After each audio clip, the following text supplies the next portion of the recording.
বিভিন্ন দেশে বৈধ হলেও ভার্চুয়াল বিটকয়েন ব্যবহার নিষিদ্ধ বাংলাদেশে আন্তর্জাতিক বাণিজ্যে পিছিয়ে পড়ার শঙ্কা।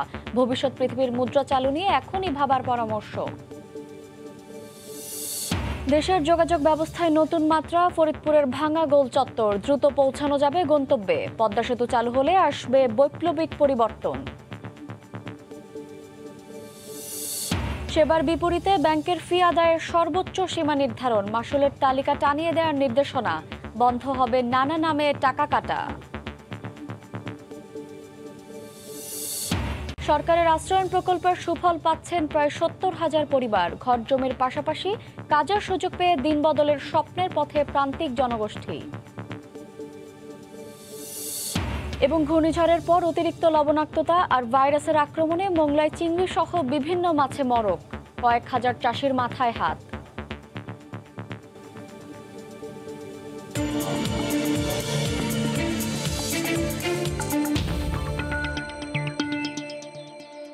দেখছিলেন শিরোনাম। আমন্ত্রণ জানাচ্ছি দেশ ও দেশের বাইরের অর্থ বাণিজ্যের নানা খবর নিয়ে আমাদের নিয়মিত আয়োজন এ সময়ের বাণিজ্যে। আপনাদের সঙ্গে আছি শায়লা রহমান ইমা। দিন দিন জনপ্রিয় হচ্ছে ক্রিপ্টোকারেন্সি বা ভার্চুয়াল মুদ্রা বিটকয়েনের ব্যবহার। অন্যদিকে এই কারেন্সিতে শত শত কোটি ডলার বিনিয়োগের ঘোষণায় হুহু করে বাড়ছে এই মুদ্রার দামও। তবে বিটকয়েনের সহজে মাদক অস্ত্র ব্যবসা এবং জঙ্গি অর্থায়ন হয় এমন দাবি তুলে দেশে এই মুদ্রার লেনদেন নিষিদ্ধ। কিন্তু বিশ্বের বড় বড় বিনিয়োগকারীরা এটাকে বলছেন ভবিষ্যৎ পৃথিবীর মুদ্রা। এ অবস্থায় দেশে এটি চালুর ব্যাপারে ভাবার পরামর্শ দিলেন অর্থনীতিবিদরা। শাকির আহমেদের প্রতিবেদন। ক্রিপ্টোকারেন্সি বা ভার্চুয়াল মুদ্রা বিটকয়েন মাইনিং পদ্ধতিতে তৈরি হয় এই মুদ্রা, যার সর্বনিম্ন একক সাতোশি। 1 কোটি সাতোশিতে হয় এক বিটকয়েন। বিশ্বের সবচেয়ে বড় ধনী বিল গেটস বিটকয়েনকে ভবিষ্যৎ পৃথিবীর মুদ্রা বলে আখ্যা দিয়েছেন। চলতি বছরের শুরুতে ক্রিপ্টোকারেন্সিতে $150 কোটি বিনিয়োগের ঘোষণা দিয়েছে মার্কিন বিলিয়নিয়ার এলন মাস্কের প্রতিষ্ঠান টেসলা। ফলে হুহু করে বেড়েছে ক্রিপ্টোকারেন্সির দাম। মাইক্রোসফটের মতো প্রতিষ্ঠানও ক্রিপ্টোকারেন্সিকে মূল্য হিসেবে নির্ধারণ করেছে। তবে এই ব্যবস্থায় লেনদেনের ক্ষেত্রে থাকে না কেন্দ্রীয় ব্যাংকের মতো কোনো নিয়ন্ত্রক সংস্থা। লেনদেনের তথ্য ব্লকচেন নেটওয়ার্কের মাধ্যমে সুরক্ষিত ও গোপন থাকায় এ ব্যবস্থা দিন দিন আরও জনপ্রিয় হচ্ছে। নির্ভরযোগ্য মাধ্যম হিসেবে এটাকে দাঁড় করানোর জন্য এটার পেছনে কিন্তু অনেক ধরনের নীতি নির্ধারকরা কাজ করছে। সেদিক থেকে যদি আমরা পিছিয়ে পড়ি তাহলে কিন্তু আমরা সারা ওয়ার্ল্ড থেকে পিছিয়ে পড়বো। আইন দিয়ে এটাকে আটকানোর চেয়ে এটাকে অ্যানালাইসিস করা দরকার বাংলাদেশে। বিটকয়েনের প্রয়োজনীয়তা পুরোপুরি অস্বীকার না করে এই মুদ্রার যৌক্তিকতা ও অযৌক্তিকতা যাচাইয়ের পাশাপাশি গবেষণা করা উচিত বলে মনে করেন অর্থনীতিবিদরা। বিটকয়েন সহ সব ধরনের ক্রিপ্টোকারেন্সির ব্যবহারে অন্যান্য দেশের অভিজ্ঞতা কি হয়েছে, কি ধরনের সমস্যায় তারা পড়ছে বা কি সুযোগগুলো তারা পাচ্ছে সেটা দেখা দরকার। কারণ এটা যেহেতু একটি অ্যাসেট যেটার মূল্য বাড়ছে, মানুষ এখানে ইনভেস্ট করতে চায়, এখন লিগ্যাল না করা হলে তখন কিন্তু ইললিগ্যাল পথে এটা হবে। তবে ক্রিপ্টোকারেন্সিতে খুব সহজে মাদক ও অস্ত্র ব্যবসা এবং জঙ্গি অর্থায়নের সুযোগ রয়েছে। তাই ক্রিপ্টোকারেন্সিতে লেনদেনকে শাস্তিযোগ্য অপরাধ বলে বিজ্ঞপ্তি দিয়েছে বাংলাদেশ ব্যাংক। আর বিনস, জেমস ও বিটকয়েনে লেনদেনের অভিযোগে সম্প্রতি বেশ কয়েকজনকে গ্রেপ্তার করেছে আইন শৃঙ্খলা বাহিনী। যেহেতু ফরেন কারেন্সিতে পেমেন্ট হয়, বাংলাদেশে এটি কেনাবেচা করার জন্য বাংলাদেশ ব্যাংক অথরাইজড কোনো কিছু নাই। বিশ্বের অনেক দেশই ক্রিপ্টোকারেন্সিতে লেনদেনের অনুমতি দিয়েছে। কেন্দ্রীয় ব্যাংকের হাতে নিয়ন্ত্রণ ব্যবস্থা রেখে চীন চালু করেছে নিজস্ব ভার্চুয়াল বা ডিজিটাল মুদ্রা। শাকির আহমেদ, সময় সংবাদ, ঢাকা। কোন সেবার বিপরীতে ব্যাংক কত ফি আদায় করতে পারবে তার সর্বোচ্চ সীমা বেঁধে দিয়েছে বাংলাদেশ ব্যাংক। ব্যাংক খাতের নিয়ন্ত্রক প্রতিষ্ঠানটি বলছে, নির্ধারিত ফিতে গ্রাহক সেবা নিশ্চিত করতে তদারকি করা হবে। অর্থনীতিবিদদের মতে এই নির্দেশনা বাস্তবায়নে গ্রাহকদের জন্য ব্যাংকের শাখায় দৃশ্যমান জায়গায় ফিয়ের তালিকা প্রদর্শন করার বিষয়টিকে গুরুত্ব দিতে হবে। হরিপদ সাহার রিপোর্ট। ব্যাংকে লেনদেন এবং বিভিন্ন ধরনের হিসাবে সুদের বাইরেও নানা রকম ফি বা মাসুল গুনতে হয় গ্রাহকদের। ব্যাংক ভেদে এই ফির বাড়তি হার নিয়ে বিভিন্ন সময় গ্রাহক অসন্তোষের অভিযোগও পেয়েছে বাংলাদেশ ব্যাংক। এমন অবস্থায় নিয়ন্ত্রক সংস্থাটি ব্যাংকগুলোর সেবার ফি বিস্তারিতভাবে নির্ধারণ করে প্রজ্ঞাপন দিয়েছে। এতে বলা হয়েছে 10,000 টাকার নিচে গড় স্থিতির আমানত হিসাব বিনা মাসুলে পরিচালিত হবে। টাকার অঙ্কের ভিত্তিতে 6 মাসে একবার হিসাবের ফি হবে সর্বোচ্চ 300 টাকা। ঋণের পরিমাণের ওপর সর্বোচ্চ প্রসেসিং ফি 20,000 টাকা নেওয়া যাবে না। ঋণ আবেদন, সার্ভিস চার্জ এবং ঝুঁকি প্রিমিয়ামের মতো ফি। বৈদেশিক বাণিজ্যে এলসি কমিশনের সর্বোচ্চ হার, অ্যাডভাইজিং বা ট্রান্সফারের ফিও নির্দিষ্ট করে দেয়া হয়েছে প্রজ্ঞাপনে। ব্যাংক চার্জ কমানো ছাড়া there is no other alternative. Otherwise the people will not come into the bank. আমার মনে হয় যে this is the right decisions এবং এটার ফলে আমি মনে করি না যে ব্যাংকের প্রফিটেবিলিটিতে ইম্প্যাক্ট করবে। আমি একটা কমিটি করে দিয়েছি। They will design that is our schedule of charges as per these directions of this circular এবং এটা করে আজকেই আমরা ব্রাঞ্চ পর্যায়ে দিয়ে দিব। যথাযথ ইমপ্লিমেন্ট হচ্ছে কিনা সেটা কিন্তু আমরা দেখভাল করি। যদি তারা কমিশন বেশি নেয় তখন সেই সব ক্ষেত্রেও কিন্তু আমরা টাকা ব্যাক করে দেওয়ার জন্যও কিন্তু নির্দেশনা দেওয়া হয়। আমাদের ইনস্ট্রাকশনের জন্য বলবৃদ্ধি করার জন্য আমরা প্রচেষ্টা আছি। সেবার বিপরীতে ফি বা মাসুলের তালিকা ব্যাংকের প্রতিটি শাখা ও কার্যালয়ে দৃশ্যমান জায়গায় প্রদর্শনের নির্দেশনা দেওয়া হয়েছে কেন্দ্রীয় ব্যাংকের প্রজ্ঞাপনে। গ্রাহক স্বার্থ রক্ষায় এই নির্দেশনার বাস্তবায়ন সবচেয়ে গুরুত্বপূর্ণ বলছেন অর্থনীতিবিদরা। 2003 সালে 22টা ইন্ডিকেটর ব্রাঞ্চে ডিসপ্লে করে রাখার কিন্তু সার্কুলার আছে, কিন্তু ব্রাঞ্চগুলোতে যে দেখি এমনটা আমি খুব একটা চোখে পড়েনি। এটা কিন্তু খুবই সরাসরি স্বার্থের ব্যাপার ক্লায়েন্টের। তাদের জন্য ওপেন জায়গায় এটাকে ডিসপ্লে করে রাখতে হবে যাতে একজন ক্লায়েন্ট তার রাইট হিসাবে সেটা দেখতে পারেন এবং ক্যালকুলেট করতে পারেন তার ইফেক্টিভ রেট অফ ইন্টারেস্ট বা কস্ট অফ ফান্ড। বাংলাদেশ ব্যাংকের জারি করা প্রজ্ঞাপন অনুযায়ী বছরে দুবার হিসাবের স্থিতি বা স্টেটমেন্ট বিনা ফিতে এবং পরবর্তীতে প্রতিবার 100 টাকায় গ্রাহককে সরবরাহ করতে হবে। হরিপদ সাহা, সময় সংবাদ, ঢাকা। ঢাকা মাওয়া ভাঙা সুপার এক্সপ্রেসওয়ের ভাঙা গোল চত্বর মহাসড়ক যোগাযোগে যোগ করেছে নতুন মাত্রা। অসাধারণ এক নান্দনিক দেশের প্রথমই এক্সপ্রেসওয়েতে কোনো প্রতিবন্ধকতা ছাড়াই চলে যাওয়া যাবে দ্রুত গতিতে। নাসিরুদ্দিন উজ্জ্বলের রিপোর্ট, ছবি তুলেছেন আবু সাইদ। স্বপ্নের পদ্মা সেতু ঘিরে দুই পাশে 55 কিলোমিটার দীর্ঘ দেশের প্রথম সুপার এক্সপ্রেসওয়ে। সড়কটির নান্দনিকতার চমৎকার এক নিদর্শন ফরিদপুরের ভাঙা মোড়। যোগাযোগ ব্যবস্থায় নতুন দিগন্তের উন্মোচন করেছে এটি। প্রায় 11,000 কোটি টাকা ব্যয়ে নির্মিত ঢাকা মাওয়া ভাঙা এক্সপ্রেসওয়েটি গত বছরের 12 মার্চ প্রধানমন্ত্রী উদ্বোধন করেন। 4 লেনের এই সড়কের দুই পাশে দুটো সার্ভিস লেন করা হয়েছে। এই সার্ভিস লেন দিয়ে ধীরগতির যানবাহন চলাচল করছে। এখানে ওঠানামার জন্য কিছু নির্দিষ্ট পয়েন্ট রাখা হয়েছে। যাতায়াতের সুফলের পাশাপাশি সড়কটির আধুনিক নির্মাণ শৈলীতে মুগ্ধ যাতায়াতকারীরা। জায়গাটার নাম ভাঙা, কিন্তু এসে দেখি কিন্তু আশ্চর্যের বিষয় এটা ভাঙা না। এখানে এসে দেখতে মনে চায় আসলে জিনিসটা কত সুন্দর করছে। ভাঙ্গার 4 রাস্তার মোড়, এখন আর সেই ভাঙ্গা নাই, এখন হলো অনেক উন্নত হয়ে গেছে। এইখানের একটা যে ফিলিংস আমার মনে হইতেছে আমি কোনো ইউরোপ কান্ট্রিতে দাঁড়ানো। মন খারাপ থাকলে খুব ভালো হয়ে যায়, এই জন্য এখানে বারবার আসি ঘুরতে। এই এক্সপ্রেসওয়ে নির্ধারিত সময়সীমার 3 মাস আগেই নির্মাণ কাজ সম্পন্ন করে। এক্সপ্রেসওয়েতে 5টি ফ্লাইওভার, 4টি রেলওয়ে ওভারব্রিজ এবং 4টি বড় সেতু রয়েছে। পদ্মা সেতু চালু হলে ভাঙা থেকে মাত্র 1 ঘন্টায় রাজধানীতে পৌঁছে যাবেন। খুলনা থেকে পদ্মা ব্রিজ উদ্বোধন হয়ে গেলে 2 থেকে 2.5 ঘন্টার ভিতরে ঢাকায় যেতে পারবো। দক্ষিণবঙ্গের মানুষের যে অর্থনৈতিক অবস্থা এবং জীবনযাত্রার মান, সেটার ব্যাপক পরিবর্তন হয়েছে।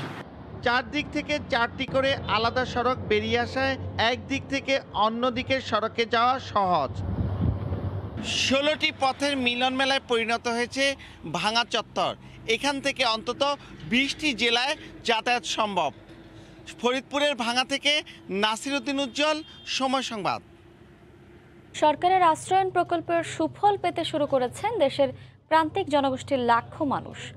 প্রকল্প 2 এর আওতায় প্রথম পর্যায়ে ঘর পাওয়া প্রায় 70,000 পরিবারে আজ দিনবদলের গল্প। খুলনা থেকে ফিরে দিনবদলের সেই গল্প তুলে এনেছেন রাশেদ বাপ্পি। ক্যামেরায় ছিলেন সালাউদ্দিন লিয়া। খেটে খাওয়া শ্রমজীবী মানুষেরা কখনো দমে যাওয়ার পাত্র নন। একটু নির্ভরতা পেলে এরা ঠিকই ঘুরে দাঁড়ায়, স্বপ্ন পূরণের পথে এগিয়ে যায়। সরকারের আশ্রয়ণ প্রকল্পের আওতায় মাথা গোঁজার ঠাঁই পেয়ে এই মানুষগুলো সেই প্রমাণই রেখেছে। ছন্নছাড়া ভাসমান জীবনে মিলেছে সুখের ছোঁয়া। নতুন ঘরের বারান্দায় যেন স্বর্গ সুখের আনন্দ। সন্তানদের এমন হাসি মাখা আনন্দমুখর মুখ প্রতিটি বাবা মায়েরই স্বপ্ন। যদিও কদিন আগেও জীবন ছিল জলে ভাসা পদ্মেরই মতো, আজ সেই জীবন খুঁজে পেয়েছে জীবনের মানে। সীমাহীন দুঃখের কাল পেরিয়ে ফিরেছে নিশ্চয়তা, মিলেছে স্বস্তি, আনন্দ। জীবনের এই পালাবদলের শুরুটা চলতি বছরের 23শে জানুয়ারি। প্রতিশ্রুতির অংশ হিসেবে প্রায় 70,000 ভূমিহীন গৃহহীন পরিবারের হাতে ঘর ও জমির দলিল তুলে দেন প্রধানমন্ত্রী শেখ হাসিনা। 5 মাস পর সেই ঘরে আজ নতুন খাট, আলমারি সহ নানান আসবাব। ঘর ভাড়া দিতে পারতাম না, বাড়িওয়ালারা নামাই দিত। এখন ঘরে একটা খাট কিনেছি, একটা আলমারি কিনেছি। জীবন সুন্দর, তবে জীবনের সেই সৌন্দর্য অনেক সময় ধরা দেয় না কোটি টাকা কিংবা অঢেল সম্পদশালীর কাছেও, যেমনটা ধরা দিয়েছে রিনা পারভিনের কাছে। টিনের চালা ও জমির মালিকানা পরিবর্তন এনেছে রিনার জীবনবোধে। মাননীয় প্রধানমন্ত্রী আমার রেজিস্ট্রি করে দিয়েছে, ঘর তো আমার, সেজন্য নিজের জমি, নিজের ফুল গাছ, নিজের সবজি সবকিছু পেয়ে আমি খুব খুশি। অবশ্য ঘর পেয়ে হাল ছেড়ে বসে থাকেননি খুলনার ভদ্রাপাড়ের মানুষগুলো। মিতালি দাস ও বাবলু দাসের মতো ঘরে বাইরে আয়মূলক নানা কাজে সম্পৃক্ত হয়ে স্বপ্ন বুনছেন আগামীর। বাচ্চাকে পড়ালেখা শিখবো, তারা যদি বড় হতে পারে, মানুষের মতো মানুষ হবে, তারা লেখাপড়া শিখে। মানুষগুলোর জীবনমানের উন্নয়নে প্রশাসনের পক্ষ থেকেও সার্বক্ষণিক রয়েছে তদারকি। মাননীয় প্রধানমন্ত্রী তাদের স্বপ্ন দেখাতে শিখিয়েছেন, এখন তারা স্বপ্ন দেখছে এবং অগ্রগামী হচ্ছে। কেউ সবজি চাষ করছে, কেউ পশুপালন করছে। যারা ছিলেন নিঃস্ব তারা লাখপতি হয়ে গেছেন। জমির মালিকানা হিসাব করে ঘরের দাম হিসাব করলে কোথাও সেটা 5 লাখ থেকে 20 লাখের হিসাবে দাঁড়িয়েছে। একই প্রকল্পের আওতায় দ্বিতীয় ধাপে আগামী 20শে জুন আরও প্রায় 54,000 নিঃস্ব পরিবার পাচ্ছে ঘর ও জমি। রাশেদ বাপ্পি, সময় সংবাদ, খুলনা। রাজধানীর কামরাঙ্গীরচরে আদি বুড়িগঙ্গা চ্যানেলে অবৈধ স্থাপনা উচ্ছেদে অভিযান চালাচ্ছে বিআইডব্লিউটিএ ও ঢাকা জেলা প্রশাসনের যৌথ দল। এ বিষয়ে বিস্তারিত জানাতে সেখান থেকে সরাসরি যুক্ত হচ্ছে রিপোর্টার মাহমুদ রাকিব। রাকিব, ইমা, উচ্ছেদ অভিযান নিয়ে গতকাল যে ধীর গতি ছিল, আজকের উচ্ছেদ অভিযানে কিন্তু বেশ খানিকটা বেগবান হচ্ছে বা বেশ ভালোভাবে হচ্ছে। আজকের এই উচ্ছেদ অভিযানটি আমরা সকাল থেকে দেখেছি এ পর্যন্ত বেশ কয়েকটি স্থাপনা যেগুলো আদি বুড়িগঙ্গা চ্যানেল দখল করে করা হয়েছিল সেগুলো ইতিমধ্যেই ভেঙে দেওয়া হয়েছে এবং এখনও কিন্তু সেই অভিযানটি চলছে। আপনারা দেখছেন এখনও কিন্তু বেশ কিছু স্থাপনা ভেঙে দেওয়া হচ্ছে। আমাদের সামনেই আপনারা দেখছেন, সেগুলো আমরা আপনাকে দেখানোর চেষ্টা করছি। একতলা ভবন, একতলা, দোতলা, এমন কিন্তু অসংখ্য স্থাপনা কিন্তু এখানে রয়েছে যেগুলো কিন্তু এখানে পুরোপুরি গুড়িয়ে দেওয়া হচ্ছে। সে বিষয়টি দেখানোর চেষ্টা করছি। মূলত হাইকোর্ট থেকে একটি রায় দেওয়া হয়েছে গত মার্চ মাসে 18 তারিখ, যে এই আদি বুড়িগঙ্গা দখল করে থাকা তো অসংখ্য স্থাপনা রয়েছেই, শত শত স্থাপনা। আপনি জানেন যে আদি বুড়িগঙ্গা চ্যানেল 8 কিলোমিটার দীর্ঘ। 8 কিলোমিটার দীর্ঘ চ্যানেলে শত শত স্থাপনা রয়েছে, শত শত ব্যবসা প্রতিষ্ঠান রয়েছে, বড় বড় শিল্প কলকারখানা রয়েছে যেগুলো দখল করে আদি বুড়িগঙ্গাকে মেরে ফেলা হয়েছে। তো হাইকোর্ট গত মার্চের 18 তারিখ বলেছে 74টি তারা অবৈধ স্থাপনা চিহ্নিত করেছে, সেগুলো উচ্ছেদ করবার জন্য এই জুন মাসের 20 তারিখ পর্যন্ত সময় বেঁধে দিয়েছে। মূলত সেই 74টি স্থাপনা উচ্ছেদ গতকাল থেকে শুরু হয়েছে ঢাকা জেলা প্রশাসন এবং বিআইডব্লিউটি এর যৌথ নেতৃত্বে। তো গতকাল মাত্র 10টি স্থাপনা গুড়িয়ে দেওয়া হয়েছিল, 10টি স্থাপনা ভাঙা হয়েছিল গতকাল মাত্র। আজকে গতকালের চেয়ে কিন্তু বেশ বেগবানভাবে, বেশ জোরে সোরে আজকের উচ্ছেদটি চলছে। ধারণা করা হচ্ছে আজকে অনেক স্থাপনা উচ্ছেদ করা হবে। আমার এই চারপাশে কিন্তু 1 ঘন্টা আগেও স্থাপনা ছিল যেগুলো ইতিমধ্যেই ঘুরিয়ে দেওয়া হচ্ছে এবং এই সারিতে যত স্থাপনা দেখা যায় আমরা এখন পর্যন্ত জানতে পেরেছি সেগুলো সবই আজকে ভেঙে দেওয়া হবে এবং ধীরে ধীরে এই যে আদি বুড়িগঙ্গা চ্যানেল সেটিকে কিভাবে প্রভাবান করা যায় তা নিয়ে ঢাকা জেলা প্রশাসন, সিটি কর্পোরেশন, বিআইডব্লিউটি সবাই মিলে একটি প্রকল্প নেওয়ার পরিকল্পনা আছে বলে কিন্তু আমরা জানতে পেরেছি। দেখা যায় সেটি কতটুকু হয়। আমার কাছে এই ছিল সবচেয়ে সীমা। আদি বুড়িগঙ্গা চ্যানেলে অবৈধ স্থাপনা উচ্ছেদে বিআইডব্লিউটিএ ও ঢাকা জেলা প্রশাসনের যৌথ উদ্যোগে চালিত অভিযানের সবশেষ খবর জানাচ্ছিলেন সহকর্মী মাহমুদ রাকিব। মংলা উপকূলীয় এলাকায় ঘূর্ণিঝড়ের পর পানিতে অতিরিক্ত লবণাক্ততা এবং ভাইরাসের আক্রমণে মরে যাচ্ছে চিংড়ি সহ বিভিন্ন প্রজাতির মাছ। এতে সর্বশান্ত হওয়ার পথে কয়েক হাজার মাছ চাষি। তবে মৎস্য বিভাগ ও উপজেলা প্রশাসন বলছে এই শিল্পকে বাঁচাতে সরকারি সহায়তা সহ সর্বাত্মক প্রচেষ্টা চলছে। মংলা প্রতিনিধি মাহমুদ হাসানের তথ্য, ছবি নিয়ে রিপোর্ট। একমাত্র গলদা, বাগদা, চিংড়ি সহ অন্যান্য প্রজাতির মাছ চাষের উপর নির্ভর করে বেঁচে থাকতে হয় সুন্দরবন সংলগ্ন মোংলা উপজেলার মানুষদের। কারণ পানিতে অতিরিক্ত লবণাক্ততা আর ঝড় জলোচ্ছ্বাসের কারণে উপকূলীয় এ অঞ্চলের জমিতে ধান, সবজি কিংবা অন্য কোনো ফসল হয় না। কিন্তু দুর্যোগ, লবণাক্ততা ছাড়াও অজানা ভাইরাসের আক্রমণে সেই মাছ চাষও এখন হুমকির মুখে। এই মুহূর্তে সরকারি সহায়তা না পেলে বেকার হয়ে পড়বেন চিংড়ি চাষের উপর নির্ভরশীল এ অঞ্চলের খামারিরা। খুব টেনশনে আছি, হয়তোবা লোন করতে হবে কৃষি অফিস থেকে, তারপর পুনরায় যদি মাছ ছাড়তে পারি তাও রিস্ক। কোনো মাছই নেই গেরে, এখন আবার মাছ ছাড়তে হবে, তারপরে টাকা পাবো কোথায়? যে মালিক কাছ থেকে ঘের নিছি তার কাছে 6 লক্ষ টাকা দিয়ে নিছি, নেওয়ার পরে আর 1 বছর আছে, ব্যাংকের ঋণ অল্প কিছু দিছি আর দিতে পারিনি। সরকার যদি আমাদের আবার আর্থিক সহায়তা না করে তাহলে আমাদের উঠে যাওয়া ছাড়া কোনো পথ নেই, আমাকে পথে বসতে হবে। এ অবস্থায় মৎস্য ঘেরে খামারিদের সঠিক পরিচর্যার উপর জোর দিলেন সংশ্লিষ্ট কর্মকর্তা। ঘূর্ণিঝড় ইয়াসের কারণে অনেক চাষিরা আরও বেশি ক্ষতিগ্রস্ত হয়েছে। তাদের তালিকা প্রণয়নের কাজ শেষ হলে আমরা আশা করি সরকারের পক্ষ থেকে আমরা সহায়তা পাবো। আর এই শিল্পকে বাঁচিয়ে রাখতে সরকারের পক্ষ থেকে সহায়তার সর্বাত্মক চেষ্টার কথা জানালো উপজেলা প্রশাসন। আমরা এই ক্ষতিগ্রস্ত তালিকা করেছি এবং সরকারের কাছে প্রেরণ করেছি এবং তাদের কিছু কিছু সাহায্য প্রদান করা হবে এবং আশা করি সেই সাহায্য প্রদান করা হলে তারা আগে ঘুরে দাঁড়াতে পারবে। মৎস্য অধিদপ্তরের হিসাব মতে শুধু মোংলা উপজেলায় প্রায় 1274 হেক্টর কৃষি জমিতে চিংড়ি চাষ করে জীবিকা নির্বাহ করেন 1800 কৃষক। সময় সংবাদ, মোংলা। কোরবানি ঈদ সামনে রেখে হিলি স্থলবন্দর দিয়ে বেড়েছে পেঁয়াজের আমদানি। চাহিদার তুলনায় আমদানি বাড়ায় প্রতিদিনই কমছে দাম। বিস্তারিত জানাতে হিলি স্থলবন্দর এলাকায় আছেন সহকর্মী শফিকুল ইসলাম শফিক। সরাসরি যাচ্ছে তার কাছে। শফিক। ধন্যবাদ ইমা। হিলি স্থলবন্দর দিয়ে কিন্তু পেঁয়াজের ব্যাপক একটা প্রস্তুতি দেখতেছি আমরা আমদানিকারকদের। ইতিমধ্যে পেঁয়াজ ভারত থেকে আমদানি প্রতিদিনই দিন দিন বাড়ছে। আমদানি বৃদ্ধি পাওয়ার কারণে কিন্তু দামটাও কিন্তু বেশ নিম্নমুখী। গত 3 তারিখ থেকে পেঁয়াজের আমদানি শুরু হওয়ার পর গতকালকে পর্যন্ত 200 ট্রাক পেঁয়াজের আমদানি হয়েছে হিলি স্থলবন্দর দিয়ে। প্রতি কেজি পেঁয়াজ আমরা প্রথমে দেখেছিলাম যে 38 থেকে 40 টাকা, সে পেঁয়াজটা গতকালকে বাজারে বিক্রি হয়েছে 25 টাকা কেজি পেঁয়াজ বিক্রি হয়েছে। আপনি আমার পিছনে দেখতে পাচ্ছেন যে পেঁয়াজের যে সারিবদ্ধ যে পেঁয়াজগুলো ট্রাকগুলি দাঁড়িয়ে আছে, এই পেঁয়াজগুলি কিন্তু বিক্রির অপেক্ষায়। যদিও পেঁয়াজগুলি গতকালকে ঢুকছে, আজকেও পেঁয়াজের কিন্তু আমদানি স্বাভাবিক রয়েছে। সে পেঁয়াজগুলি তারা কিন্তু এখন কাস্টমার অনেকটাই কম। মেল কারণটাই ব্যবসায়ীরা বলছেন যে চাহিদার তুলনায় কিন্তু আমদানি বৃদ্ধি পাওয়ার কারণে কিন্তু মূলত পেঁয়াজের দামটা কমে গেছে। গতকালকে হিলি স্থলবন্দর দিয়ে 24 ট্রাক পেঁয়াজের আমদানি হয়েছে, যা 668 মেট্রিক টন পেঁয়াজ আমদানি হয়েছে। ব্যবসায়ীরা যেমনটা বলছেন যে বিশেষ করে রমজান মাস, কুরবানি ঈদ, 2টা সিজনেই মূলত পেঁয়াজের ব্যাপক আমদানি হয়ে থাকে। ইতিমধ্যে তারা ব্যাপক প্রস্তুতি নিয়েছে। এইসব পেঁয়াজ ভারতের গুজরাট, নাসিক, পাটনা, ইন্দ্রদেশ থেকে পেঁয়াজ কিন্তু আমদানি হচ্ছে। সেখানে কিন্তু ব্যাপক পেঁয়াজের কিন্তু উৎপাদন বৃদ্ধি পেয়েছে। আমদানিকারকরা পেঁয়াজ কিন্তু 200 ট্রাক পাইপলাইন দাঁড়িয়ে আছে। তো পেঁয়াজের আমদানি যদি এভাবে থাকে, দামটা হয়তো এভাবে থাকবে, ব্যবসায়ীরা জানিয়েছেন। হিলি স্থল বন্দর থেকে পেঁয়াজের আমদানি বাজার নিয়ে ছিল আমার কাছে ছিল ইমা। হিলি স্থলবন্দর দিয়ে পেঁয়াজের আমদানির সবশেষ খবর জানাচ্ছিলেন সহকর্মী শফিকুল ইসলাম শফিক।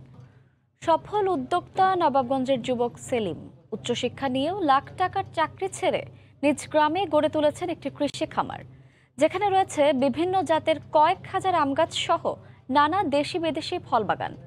এতে কর্মসংস্থান হয়েছে স্থানীয় অনেকের। হিলি প্রতিনিধি শফিকুল ইসলাম শফিকের পাঠানো তথ্য, ছবি নিয়ে রিপোর্ট।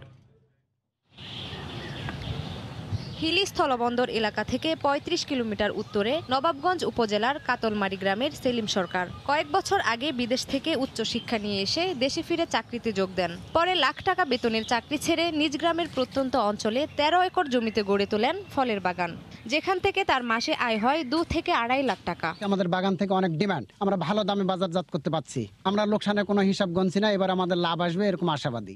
বাগানটিতে কর্মসংস্থানের সুযোগ হয়েছে স্থানীয় অনেক বেকার যুবকের। এতে কাজ করে সচ্ছলভাবে চলছে অনেকের পরিবার। পাশাপাশি তাকে দেখে উদ্যোক্তা হওয়ার স্বপ্ন দেখছেন অনেকেই। আমার বাগান দিন দিন বৃদ্ধি পাচ্ছে, আবহাওয়া এবার অনুকূলে ছিল।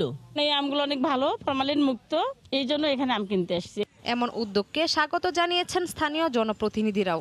শিক্ষিত বেকার যুবকরা এমন পদক্ষেপ নিলে এলাকায় কেউ আর বেকার থাকবে না বলে মনে করছেন তারা। এটা পুরোটাই কিন্তু স্থানীয় চাহিদা মিটিয়ে বিভিন্ন শহরে, বাংলাদেশের বিভিন্ন শহরে যায়, এমনকি বিদেশেও যায়। তো আমরা আশা রাখতেছি যে কৃষক ভালো দাম পাবে এবং আগামীতে লাভবান হবে। সেলিম সরকারের বাগানে বিভিন্ন জাতের আমের পাশাপাশি রয়েছে মাল্টা ও ড্রাগন ফলের গাছ। সময় সংবাদ, হিলি। ঠাকুরগাঁওয়ের বৃক্ষপ্রেমী এক যুবক বাড়ির ছাদে বিদেশি জাতের আমসহ বিভিন্ন ফলের গাছ লাগিয়ে এলাকায় চমক সৃষ্টি করেছেন। তার লাগানো গাছে ফলও ধরেছে প্রচুর। ছাদ বাগানের খবর জানাতে এই মুহূর্তে সেখানে আছেন সহকর্মী জিয়াউর রহমান বকুল। সরাসরি যাচ্ছে তার কাছে। বকুল। ধন্যবাদ ইমা। আপনি যেমনটি বলছিলেন যে একজন বৃক্ষপ্রেমী, সে কিন্তু এই ছাদে গাছ লাগিয়ে এলাকার মানুষকে কিন্তু তাক লাগিয়ে দিয়েছেন। ঠিক তেমনটি কিন্তু আমরা পরিলক্ষিত করছি। আজকে এই জায়গাটি আমরা দর্শকদের মাধ্যমে তুলে ধরব যে তিনি দেশ এবং বিদেশ থেকে চারা সংগ্রহ করে বিভিন্ন জাতের আম, কমলা, আঙ্গুর, মাল্টা সহ বিভিন্ন রকম ফলের 30 প্রকার ফলের গাছ লাগিয়েছেন এখানে। আর তার সাথে আমরা কথা বলেছিলাম, তিনি যেই বিষয়টি জানিয়েছেন তিনি বলছেন যে একজন বৃক্ষপ্রেমী হিসাবে তিনি 2015 সাল থেকে একটি গাছ দিয়ে তিনি কিন্তু ছাদে এই বৃক্ষরোপণ শুরু করেন এবং ফলের গাছ রোপণ করেন। আর সেই ফলের গাছ আস্তে আস্তে বাড়তে থাকায় এবং ফল আশানুরূপভাবে ফলন হতে থাকার কারণে তিনি কিন্তু একের পর এক ফলের গাছ সংগ্রহ করেছেন বিভিন্নভাবে। আজকে সেই ফলের গাছের সংখ্যা দাঁড়িয়েছে 80 থেকে 85টি। তো এই অবস্থায় আমরা যারা স্থানীয়রা এখানে ঘুরতে আসছেন, দেখতে আসছেন এবং পরামর্শ নিচ্ছেন যে কিভাবে এই ফলের চারাগুলো তিনি রোপণ করেছেন এবং কথা থেকে সংগ্রহ করেছেন, তার সেই পরামর্শগুলো কিন্তু নিচ্ছেন এবং আশেপাশের লোকজন চেষ্টা করছেন যে এই বৃক্ষপ্রেমীর মতোই তারাও কিন্তু তাদের ছাদে বা বিভিন্ন জায়গায় রোপণ করার চেষ্টা করবেন। তো আমরা যে বিষয়টি এখানে খেয়াল করছি, সবচেয়ে সুন্দর এবং যেই ফলগুলো এখানে গাছে ঝুলছে তা হচ্ছে যে সূর্য ডিম, যেটা বলে যে আমের যে জাত, সেই আমের জাতটি দেখে এবং অন্যান্য যে ফলগুলো আছে সেগুলোও কিন্তু আশানুরূপ ফল ধরেছে। তো আমরা সর্বোপরি বিষয় বলতে পারি যে ঠাকুরগাঁয়ের এরকম একজন যুবক যে ফল বাগান করে দৃষ্টান্ত স্থাপন করেছেন, তা কিন্তু সত্যিকার অর্থেই প্রশংসনীয় উদ্যোগ বলে আমরা মনে করি। তো এই ছিল আমার কাছ থেকে ফল বাগান থেকে। ঠাকুরগাঁও থেকে বৃক্ষপ্রেমী যুবকের গল্প বলছিলেন সহকর্মী জিয়াউর রহমান বকুল। উদ্যোক্তাদের দীর্ঘমেয়াদী পুঁজি সংগ্রহ ও বেসরকারি খাতে অর্থ সংস্থানের বিকল্প উৎস হিসেবে বন্ড মার্কেট সম্ভাবনাময় খাত। প্রাণ অ্যাগ্রো লিমিটেডের বন্ডের মাধ্যমে অর্থ সংস্থানের সফলতা বন্ড মার্কেটের জন্য মাইল ফলক। সোমবার ভার্চুয়াল মাধ্যমে দেশের প্রথম আন্তর্জাতিক গ্যারান্টেড বন্ডের মাধ্যমে প্রাণ গ্রুপের অর্থ সংগ্রহের উদযাপন অনুষ্ঠানে অতিথিরা একথা বলেন। সম্প্রতি প্রাণ অ্যাগ্রো লিমিটেড বন্ডের মাধ্যমে 210 কোটি টাকার বন্ড ও লেনদেন করেছে। এ উপলক্ষে আয়োজিত ভার্চুয়াল অনুষ্ঠানে সালমান এফ রহমান উপস্থিত ছিলেন। নওগাঁর পাইকারি আড়তে সরবরাহ কমায় বেড়েছে মাছের দাম। প্রকারভেদে প্রতি কেজি মাছে 15 থেকে 20 টাকা পর্যন্ত বেড়ে গেছে দর। খারাপ আবহাওয়ায় মাছ ধরতে না পারায় দাম বেশি বলে জানান মাছ চাষি ও ব্যবসায়ীরা। নওগাঁ থেকে এমআর রকির রিপোর্ট। সপ্তাহ জুড়েই মাঝারি ও গুড়ি গুড়ি বৃষ্টি থাকায় নওগাঁর পুকুর জলাশয়ে মাছ ধরা ব্যাহত হয়। ফলে সান্তাহার বাইপাস পাইকারি আড়তে কমেছে মাছের সরবরাহ। অল্প পরিমাণে মিলছে রুই, কাতল, মৃগেল সহ কিছু দেশীয় মাছ। সরবরাহ কমায় প্রভাব পড়েছে দামে। প্রকারভেদে প্রতি কেজি মাছ বিক্রি হচ্ছে 15 থেকে 20 টাকা অতিরিক্ত দামে। সব ধরনের মাছের উপরে 20 টাকা, 25 টাকা, 15 টাকা এরকম কেজির উপরে বেশি। মাছের দাম 20-30 টাকা কেজি প্রতি বেশি। মাছের আমদানি কম, পাইকারি আমদানি বেশি। দাম যদি হঠাৎ করে পড়ে যায় তাহলে খুবই ক্ষতির মুখে আমরা পড়ে যাবো। বিক্রি হচ্ছে 140, 45, 50। যে মিরকা বিক্রি করে 110 টাকা, সে মিরকা বিক্রি হচ্ছে 125-30 টাকা। যে কোনো মাছ যেটাই আসতেছে সেটাই দাম বেশি। এদিকে লকডাউনের কারণে দূর দূরান্ত থেকে পাইকার না আসায় মাছের দাম বেড়েছে বলে দাবি আড়ত ব্যবস্থাপনা কমিটির। মাছের ব্যাপক আমদানি ছিল, কিন্তু এখন একটু শেষের পথে মাছ, এখন একটু দাম বেশি হওয়াটাই স্বাভাবিক। প্রতিদিন 30 থেকে 35 লাখ টাকার মাছ বেচা কেনা হয় সান্তাহার এই পাইকারি আড়তে। এমআর রকি, সময় সংবাদ, নওগাঁ। হজ করতে নিবন্ধনের প্রথম দিনেই সৌদি আরবে বসবাসকারী 4.5 লাখের বেশি মানুষ আবেদন করেছেন। কর্তৃপক্ষ জানিয়েছে এবার সৌদি নারীরা অভিভাবক ছাড়া একাই হজ করতে পারবেন। রিয়াদ থেকে আরো জানিয়েছেন আরিফুর রহমান। মুসলিম বিশ্বের সবচেয়ে বড় ধর্মীয় উৎসব পবিত্র হজ পালনের জন্য সৌদি সরকার নির্ধারণ করে দিয়েছে প্রায় 60,000 মুসল্লি এবছর পবিত্র হজ পালন করতে পারবেন। আর এই পবিত্র হজ পালনের জন্য 4টি শর্ত দেওয়া হয়েছে সুনির্দিষ্ট করে। যেমন পবিত্র হজে এবার যারাই অংশগ্রহণ করবেন 18 থেকে 65 বছর বয়স থাকতে হবে এবং এর মধ্যে টিকা গ্রহণের মাধ্যমে তাদের ইমিউন থাকতে হবে, দীর্ঘস্থায়ী রোগ মুক্তি থাকতে হবে এবং গত 5 বছরে যারা পবিত্র হজ পালন করেনি এমন মুসল্লিরাই কিন্তু পবিত্র হজে অংশ নিতে পারবেন। তো সেক্ষেত্রে এদের মধ্যে 2টি ধাপে এই যে সিলেকশন অর্থাৎ 60,000 যে মুসল্লি সেটি নির্বাচন করা হবে। 13 থেকে 23 জুনের মধ্যে অনলাইনে নিবন্ধন করতে হবে এবং এই নিবন্ধন প্রক্রিয়া শেষ করেই 23 জুনের পরেই কিন্তু ঘোষণা করা হবে এর মধ্যে কারা নির্বাচিত হয়েছেন। অনলাইনে নিবন্ধনের এই প্রক্রিয়া শুরুতেই যেমনটি জানিয়েছে সৌদি ধর্ম মন্ত্রণালয়, অর্থাৎ প্রথম দিনেই 4.5 লাখের অধিক মুসল্লি যারা হজ করতে আগ্রহী তারা কিন্তু আবেদন করেছেন এই সৌদি আরবের আভ্যন্তরীণ মুসল্লি হিসেবে পবিত্র হজে যাওয়ার জন্য। 3টি প্যাকেজের মাধ্যমে এবছর পবিত্র হজে যারা অংশ নেবেন তাদেরকে এই নির্দিষ্ট পরিমাণ ফি পরিশোধ করে কিন্তু হজের জন্য যে তাসরিফ সেটি সংগ্রহ করতে হবে। চাঁদ দেখার সাপেক্ষে এবছরের পবিত্র হজ 19 জুলাই অনুষ্ঠিত হওয়ার কথা রয়েছে এবং 20 জুলাই পবিত্র ঈদুল আজহা অনুষ্ঠিত হবে। রিয়াদ থেকে আরিফুর রহমান, সময় সংবাদ। এ সময়ের বাণিজ্যের শীর্ষ সংবাদগুলো জানিয়ে দিচ্ছে আরও একবার। বিভিন্ন দেশে বৈধ হলেও ভার্চুয়াল বিটকয়েন ব্যবহার নিষিদ্ধ বাংলাদেশে আন্তর্জাতিক বাণিজ্যে পিছিয়ে পড়ার শঙ্কা। ভবিষ্যৎ পৃথিবীর মুদ্রা চালু নিয়ে এখনই ভাবার পরামর্শ। যোগাযোগ ব্যবস্থায় নতুন মাত্রা, ফরিদপুরের ভাঙা গোল চত্বর দ্রুত পৌঁছানো যাবে গন্তব্যে। পদ্মা সেতু চালু হলে আসবে বৈপ্লবিক পরিবর্তন। এবং সেবার বিপরীতে ব্যাংকের ফি আদায়ের সর্বোচ্চ সীমা নির্ধারণ, মাসুলের তালিকা টানিয়ে দেওয়ার নির্দেশনা, বন্ধ হবে নানা নামে টাকা কাটা।